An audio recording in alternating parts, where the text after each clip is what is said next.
Good evening. This is All India Radio. I am Abhishek Mukhopadhyay and with me is Aditi Lumba with the evening news.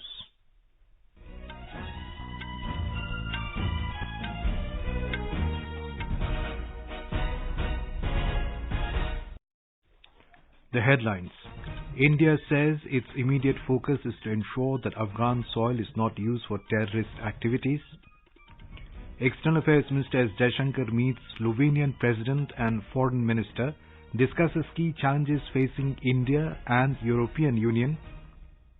Defence Minister Rajnath Singh says India will be fully self-reliant in weapons production in the next 2 years. Home Minister Amit Shah inaugurates several development programs in Davangere district of Karnataka. Over 66 crore 30 lakh doses of COVID-19 vaccine administered so far across the country. Recovery rate stands at 97.48%.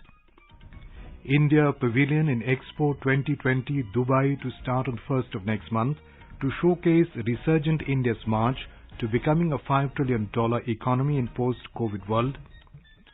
Sensex and Nifty hit fresh record highs. Information and Broadcasting Ministry constitutes committee to review existing guidelines of journalist welfare scheme. And India were 122 for 6 in the first innings against England in the 4th cricket test at Oval, London on day 1 when reports last came in.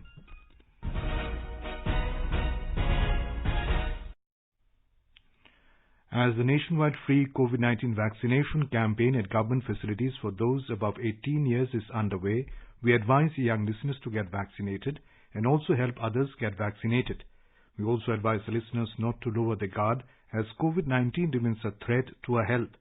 Please stay at home unless it is essential to go out and continue to follow these 3 simple steps.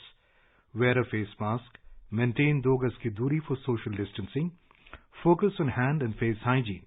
For any COVID-related information and guidance, contact national helpline numbers 011-2397-8046 and 1075. And now the news in detail. India has said that its immediate focus is to ensure that Afghan soil is not used for terrorist activities against it. Briefing media in New Delhi, spokesman in the Ministry of External Affairs Arindam Bagchi said India in the meeting in Doha conveyed its concerns over the possible use of the Afghan territory for anti-India activities.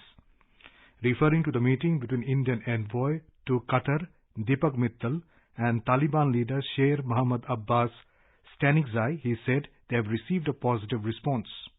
We use that opportunity to convey our concerns, whether it is on getting people out or on the issue of terror and anti-Indian activities. We received a positive response. A lot of this evacuation or repatriation of people or movement of people will depend on how we open the airport. Kabul airport jab tak nahi khulega tab tak commercial flights ki dikkat hai. On a query on bringing back the remaining Indians from Afghanistan, Mr. Bagchi said India will be able to revisit the matter once the Kabul airport resumes operation. We think the vast majority Indians जो निकलना चाहते थे निकल गए हैं वहां से. हमारी जो अफगानिस्तान स्पेशल सेल है उनसे कांटेक्ट में है, पर vast majority निकल गए हैं. बहुत कम लोग बाकी होंगे. इंडियंस हैं कुछ पक्का. We are in touch with them. And जैसे मैंने कहा निकालने की बात पूछी तो क्या कर सकते हैं. जब तक हमारे काबुल एयरपोर्ट ऑपरेशन न हो, वेट करना पड़ेगा जब तक काबुल ऑपरेशन हो जाए, फिर हम देखते हैं किस तरह से वो निकल आ पाते हैं. दोहा मीटिंग में हमने इस बात पे हमारी जो कंसर्न है ये हमने उसको कन्वे तो कर दिया है. External Affairs Minister Dr. S. Jaishankar today reached Ljubljana on the first leg of his 3-nation visit to Slovenia, Croatia and Denmark. Dr. Jaishankar held bilateral meeting with the Foreign Minister of Slovenia, Dr. Anže Logar. Both the leaders agreed to deepen the political and economic relationship. Dr. Jaishankar welcomes Slovenia's presidency of the European Union and expressed confidence that it will take India-EU ties forward. Both ministers also exchanged views on Afghanistan and the Indo-Pacific. Dr. Jaishankar called on President of Slovenia, Borut Pahor. They discussed key challenges facing India and the European Union. Dr. Jaishankar appreciated his long-standing support for the India-EU relationship. Slovenia has invited External Affairs Minister to attend an informal meeting of the Ministers of Foreign Affairs of European Union member states. He will also hold discussions with his European Union counterparts on issues of mutual interest. Slovenia currently holds the presidency of the Council of the European Union. He will attend the Bled Strategic Forum being held in Slovenia and participate in the panel discussion on partnership for a rules-based order in the Indo-Pacific. Defence Minister Rajnath Singh has said India will be fully self-reliant in weapons production in the next 2 years. Addressing the inaugural session of Gujarat BJP State Executive at Kevadia in Narmada district this morning, he said that India has exported defence production worth 17,000 crore rupees during the last 2 years. Bharat एक importing country के रूप में पूरी international community में recognise न किया जाए, बल्कि हम एक्सपोर्टिंग कंट्री के रूप में हम भारत को रिकॉग्निशन एक मिले, ये हमारी कोशिश है। और प्रधानमंत्री जी ने जो आत्मनिर्भर भारत का लक्ष्य दिया है, उसी के तहत हम लोग आगे बढ़ रहे हैं। Mr. Singh said that the country has eliminated terrorism due to the able leadership of Prime Minister Narendra Modi. The Gujarat government will host 12th Defence Expo 2022 in Gandhinagar next year. This was announced by Gujarat Chief Minister Vijay Rupani after meeting the Defence Minister Rajnath Singh at Kevadia today. According to official sources, the Memorandum of Understanding has been signed between the Department of Defence Production and Gujarat government in this regard. About 100 countries are expected to participate in this biannual event. More from our correspondent. Gujarat government and Department of Defence Production of Defence Ministry have signed MOU for providing support for organizing Defence Expo. Chief Minister Vijay Rupani said that the state is the best investment destination, and after the Defence Expo 2022, it will be the top investment destination in the defence sector also. He said that Dholera Special Investment Region has potential of becoming the best destination for defence equipment production units. Defence Minister Rajnath Singh has said that the Defence Expo 2022 will focus on making India defence manufacturing hub. He said that our aim is to move from Make in India to Make for the World. Yogesh Pandya, AIR News, Ahmedabad. Union Home and Cooperation Minister Amit Shah today inaugurated several development programs in Davangere district of Karnataka. He inaugurated Gandhi Bhavan, Police Public Residential School and Police Quarters in virtual mode from GM Institute of Technology in Davangere. He also inaugurated a high-tech library in the Institute of Technology. Speaking on the occasion, the Home Minister pointed at the efforts made by the central government under Prime Minister Narendra Modi towards providing social security to different sections impacted by pandemic. He stressed the destitutes, migrants, Dalits and tribals were provided necessary assistance by the government. Mr. Shah said that the appropriate and timely decision by the Prime Minister has mitigated the impact of the pandemic in the country. May it be a mammoth vaccination drive, providing necessary infrastructure in the health sector, or providing free food grains to the poor, the central government has initiated a successful program. 1,000 oxygen plants have been set up across the country to meet the growing demand for oxygen. More than 66 crore 30 lakh doses of COVID-19 vaccine have been administered in the country so far under the nationwide vaccination drive. Health Ministry said the recovery rate currently stands at 97.48%. Union government today said that Sikkim, Dadra and Nagar Haveli and Himachal Pradesh have administered the first dose of COVID-19 vaccination to 100% of the 18-plus population. Briefing meet at New Delhi this evening, Union Health Secretary Rajesh Bhushan said 16% of the total adult population of this country has been fully vaccinated and 54% of the total adult population of this country has received at least one shot. He said 18.38 crore vaccine doses were administered last month. The Secretary said the average dose per day administered in August is 59.29 lakh and in the last week of the month, more than 80 lakh doses per day were administered. जो सप्ताह पहली जून को समाप्त हुआ था, उस समय देश भर में 279 डिस्ट्रिक्ट्स ऐसे थे जहां प्रतिदिन 100 से अधिक केस रिपोर्ट होते थे, लेकिन पहली जुलाई के सप्ताह में ये संख्या घटकर 107 जिले तक रह गई और 30 अगस्त का जो सप्ताह है उसमें ये संख्या और घट गई और 42 जिले ही ऐसे हैं, 42 districts which are reporting more than 100 cases on a daily basis. Mr. Bhushan said Kerala is one state that has more than 1 lakh active cases. वो राज्य जहां आज 1 लाख से ज्यादा एक्टिव केस है, ऐसा एक राज्य है, वो है केरल, 4 राज्य ऐसे हैं जहां 10,000 से 1 लाख के बीच में एक्टिव केसेस हैं। वो हैं महाराष्ट्र, कर्नाटक, तमिलनाडु और आंध्र प्रदेश, और बाकी जो बचे हुए 31 राज्य हैं उनमें 10,000 से कम एक्टिव केसेस हैं। The Secretary said 4 states, Maharashtra, Karnataka, Tamil Nadu and Andhra Pradesh, have 10,000 to 1 lakh active cases. The Secretary said rest of the states and UTs have less than 10,000 active cases. He said overall declining trend in weekly positivity observed across India since week ending 10th of May, but have not yet seen end of COVID second wave. Member Health Niti Aayog Dr. V.K. Paul said people should celebrate festivals at home, follow COVID appropriate behavior and embrace vaccination. Mask उतारने का, mask के बिना जीने का भी कोई मौका नहीं आया है। त्योहारों को इस साल जैसे पिछले साल हमने अलग तरीके से ही मनाना है। त्योहारों को अपने जोश से जैसे हम मनाते आए हैं और मनाना चाहिए, उसके लिए अभी और इंतजार करना होगा। जो त्योहार आएंगे हम परिवार में ही बैठ के मनाएंगे। हम भीड़ से नहीं मनाएंगे, हम गैदरिंग्स बड़ी नहीं करेंगे, हम बाहर फालतू में नहीं जाएंगे, हम बाजारों में शॉपिंग बहुत ही केयरफुली करेंगे, भीड़ नहीं बढ़ाएंगे। Director General of the Indian Council of Medical Research, Dr. Balram Bhargav said mass gatherings have to be discouraged and full vaccination should be a prerequisite if attending a gathering is essential. He said even after 2 doses of vaccination, people should continue wearing masks. Replying to a media query, Dr. Bhargav said about 300 cases of Delta Plus variant of SARS-CoV-2 have been detected in India so far.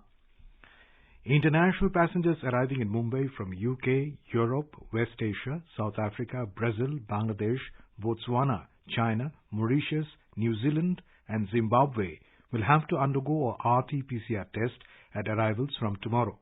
All passengers arriving from other countries will also have to remain in compulsory home quarantine for at least 14 days after arrival. Brihan Mumbai Municipal Corporation has issued an order in this regard.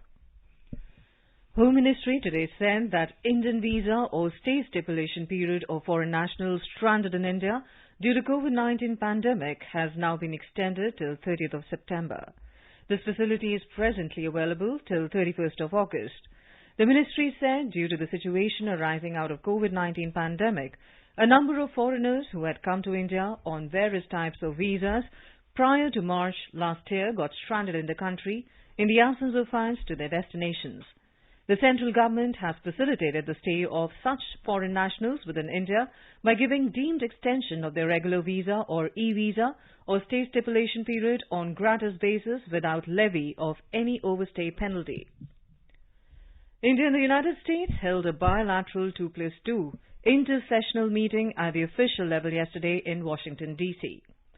They reviewed progress made since the last 2+2 ministerial dialogue in October last year and preparations for the forthcoming dialogue later this year. The Indian delegation was led jointly by Joint Secretary America in the Ministry of External Affairs Vani Rao and Joint Secretary International Cooperation in the Ministry of Defense Somnath Ghosh. The U.S. delegation was led by Assistant Secretary of Defense for Indo-Pacific Affairs Dr. Ely Ratner alongside Principal Deputy Assistant Secretary of State for South and Central Asian Affairs in the Department of State, Irwin Masinga.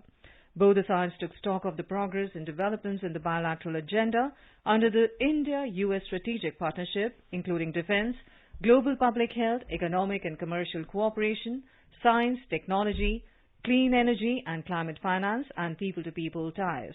They explored opportunities for enhancing ongoing cooperation in these fields based on mutual interests. Cooperation in contemporary areas such as space, cybersecurity, and emerging technologies was also discussed. The officials had an opportunity to exchange assessments about recent developments in South Asia, the Indo-Pacific region and Western Indian Ocean, given their shared vision for peace, stability and prosperity and for a free, open and inclusive Indo-Pacific region. They also considered possibility of enhancing collaboration in areas of counter-terrorism, humanitarian assistance and disaster relief HADR and maritime security. The two sides agreed to continue their discussions ahead of 2+2 ministerial dialogue scheduled for later this year. You're listening to the evening news on All India Radio. A reminder of the headlines before we move on. India says its immediate focus is to ensure that Afghan soil is not used for terrorist activities. External Affairs Minister S. Jaishankar meets Slovenian President and Foreign Minister, discusses key challenges facing India and European Union. Defence Minister Rajnath Singh says India will be fully self-reliant in weapons production in the next 2 years. Home Minister Amit Shah inaugurates several development programs in Davangere district of Karnataka, and over 66 crore 30 lakh doses of COVID-19 vaccine administered so far across the country. Recovery rate stands at 97.48%. India Pavilion in Expo 2020 Dubai to start on 1st of next month to showcase resurgent India's march to becoming a $5 trillion economy in the post-COVID world. Sensex and Nifty hit fresh record highs. Information and Broadcasting Ministry constitutes committee to review existing guidelines of Journalist Welfare Scheme, and India were 127 for 6 in their first innings against England in 4th cricket test at Oval, London on day 1 when reports last came in. For quick news updates round the clock, follow us on our Twitter handle at AIR News Alerts.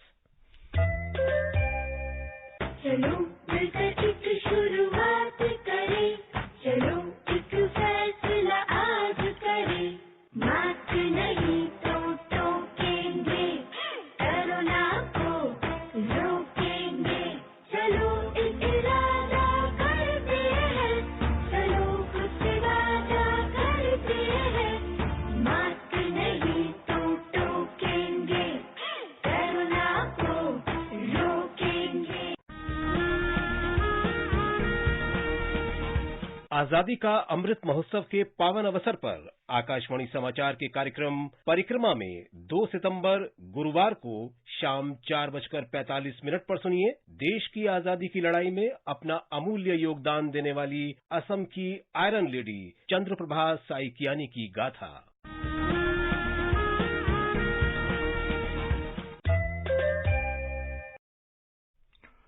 Welcome back. You're listening to the evening news. The India Pavilion and Expo 2020 Dubai, starting on the 1st of next month, is set to showcase a resurgent India's march to becoming a $5 trillion economy in the post-COVID world. The pavilion, which is a technology marvel, will not only capture the vibrant Indian culture and its past, but also the capabilities and opportunities that it presents as a global economic hub to the domestic as well as the foreign investors. Outlining the overarching theme of India's participation at the 6-month Expo 2020 Dubai running up to March 2022, Commerce Secretary V.R. Subramaniam said the India Pavilion will see participation from a number of Indian states who will be displaying their culture, tradition and tremendous business opportunities along with the top corporate groups from India and the public sector companies. Large number of prominent government ministries, officials, celebrities are set to visit India Pavilion during the 6 months of Expo 2020, which will also host a number of cultural events. The Sensex and the Nifty today hit fresh record highs. Both stocks climbed even as the cues from the global equity markets were mixed. The Sensex closed above 57,800, while the Nifty ended above 17,200 level. A report from the Business World.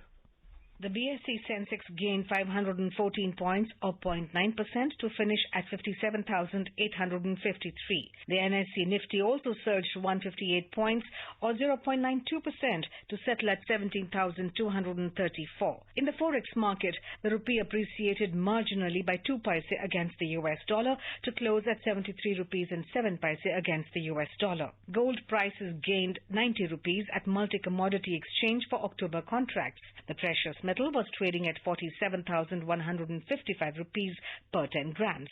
On the other hand, silver prices remained almost flat at 63,575 rupees per kilogram for September contracts when reports last came in. This is Lalema Aneja Dang for AIR News. Ministry of Information and Broadcasting today constituted a committee to review the existing guidelines of Journalist Welfare Scheme and make appropriate recommendations for the changes to the guidelines. The committee will be headed by Prasar Bharati board member Ashok Kumar Tandon. The committee will have 9 members from different print and electronic media and an additional Director General of the IB as members. Director IB in the ministry will be the convener of the committee. It will examine the need for revision of quantum of ex gratia payment in death as well as other cases under journalist welfare scheme. Continuing its series of activities under the Azadi Ka Amrit Mahotsav, the Ayush Ministry today launched a campaign of distributing Ayush prophylactic medicines and written guidelines on diet and lifestyle in New Delhi. The drive was jointly kick-started by Minister for Ayush Sarvanand Sonowal and Minister of State for Ayush Dr. Munjapara Mahendra Bhai. In the next 1 year, the immunity booster medicines and the guidelines to combat COVID-19 will be distributed to 75 lakh people across the country, with special focus on people of 60 years and above and the frontline workers. As the nation celebrates the 75th year of independence, a series of events are being organized by the government as a part of Azadi Ka Amrit Mahotsav. Let's listen now to a special program, Azadi Ka Safar. आजादी का Amrit Mahotsav.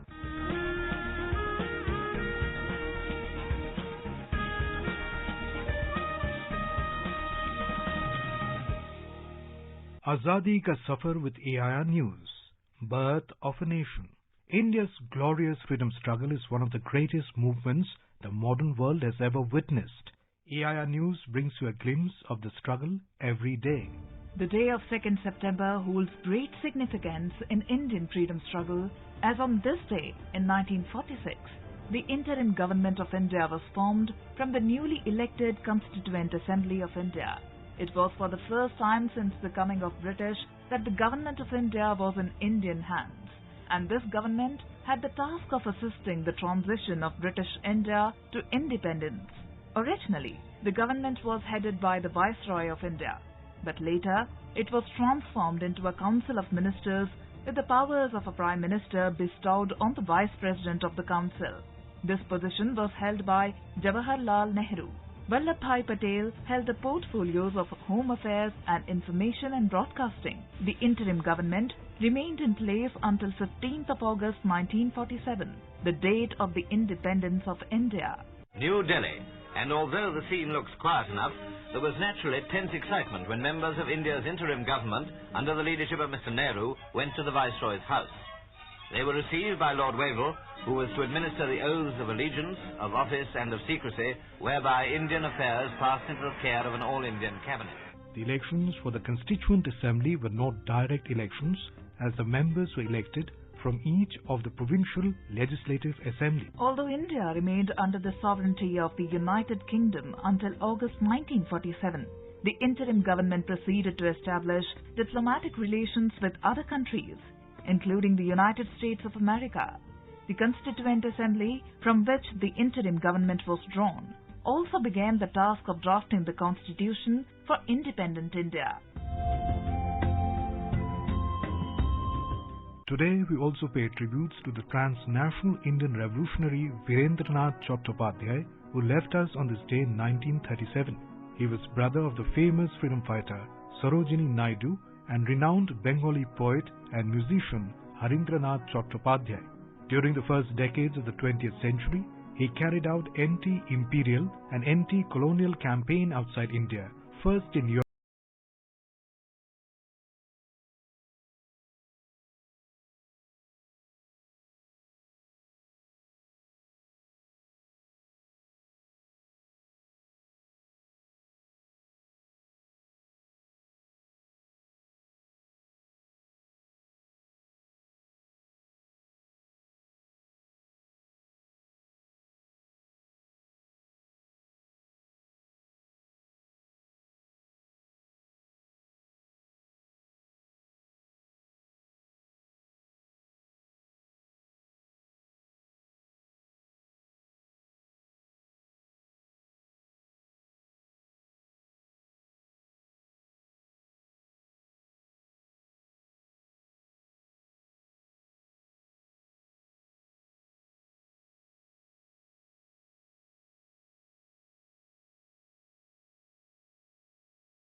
with AIR News.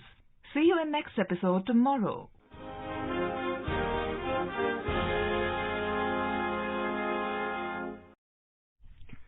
News just in. India's COVID-19 vaccination coverage has crossed 66 crore 98 lakh landmark milestone today. Health Ministry said today more than 64.70 lakh vaccine doses were administered. In cricket, India were 139 for 7 in the first innings against England on the opening day of the fourth Test match been played at the Oval when reports last came in. Earlier host England won the toss and opted to bowl first. India made two changes to their side. Umesh Yadav and Shardul Thakur came into the side in place of Ishant Sharma and Mohammad Shami, both of whom have injuries. England have brought in Ollie Pope and Chris Oakes in place of Joss Butler and Sam Curran. In the previous game, England had the upper hand and registered an emphatic win by an innings and 76 runs. The competition would get intense as the series is levelled 1-1 and both sides will push the limits to take an unassailable lead. India's Arvind finished at the 7th spot in the men's shot put event of the ongoing Tokyo Paralympics. Arvind registered throws of 10.52 meters, 12.41 meters, 11.87 meters and 13.48 meters. World number 1 Pramod Bhagat beat Ukraine's Alexander Chirkov in his second Group A match of badminton men's singles event. The 33-year-old, also a reigning world champion, saw off Chirkov 21-12, 21-9. Earlier in the day, Krishna Nagar, Tarun Dhillon and Suhash L. Yatiraj began the campaign with wins. While Krishna defeated Malaysia's Didin Tareso in straight sets, Suhas defeated Jan Niklas Port of Germany 21-9, 21-3. Tarun also started the game on a high and continued his winning momentum to complete the victory. Palak Kohli won her second Group A match in the women's singles. Palak defeated Zehra Bagla 2-0. In shooting, Rahul Jhakar signed off 5th in the 25-meter event. India's Prachi Yadav qualified for the semi-finals of the canoe sprint event 200 meters. In the medals tally, India is in 36th position with 10 medals, 2 gold, 5 silver and 3 bronze. China continues to be in the top position, followed by Britain on second. Now let us take a look at the weather forecast for tomorrow. The national capital Delhi, Mumbai and Chennai will have gently cloudy sky with light rain. Kolkata will have partly cloudy sky with possibility of moderate rain or thunderstorm. Srinagar will have mainly clear sky becoming partly cloudy towards afternoon or evening. Jammu, Gilgit and Muzaffarabad will have mainly clear sky. Leh is expected to have partly cloudy sky. Hyderabad, Visakhapatnam, Bangalore, Tiruvananthapuram and Puducherry to have gently cloudy sky with light rain. Guwahati, Imphal, Shillong, Aizawl, Kohima, Itanagar, Gangtok and Agartala will have gently cloudy sky with a few spells of rain or thunder showers. And now, before I end the bulletin, the headlines once again. India says its immediate focus is to ensure that Afghan soil is not used for terrorist activities. External Affairs Minister S. Jaishankar meets Slovenian President and Foreign Minister, discusses key challenges facing India and European Union. Defence Minister Rajnath Singh says India will be fully self-reliant in weapons production in the next 2 years. Home Minister Amit Shah inaugurates several development programs in Davangere district of Karnataka. Over 66 crore 98 lakh doses of COVID-19 vaccine administered so far across the country. Recovery rate stands at 97.48%. India Pavilion and Expo 2020 Dubai to start on the 1st of next month to showcase resurgent India's march to becoming a $5 trillion economy in post-COVID world. Sensex and Nifty hit fresh record highs. Information and Broadcasting Ministry constitutes committee to review existing guidelines of journalist welfare scheme. And India were 145 for 7 in the first innings against England in the fourth cricket test at the Oval, London on day 1 when reports last came in. And with that we end the evening news. Good night.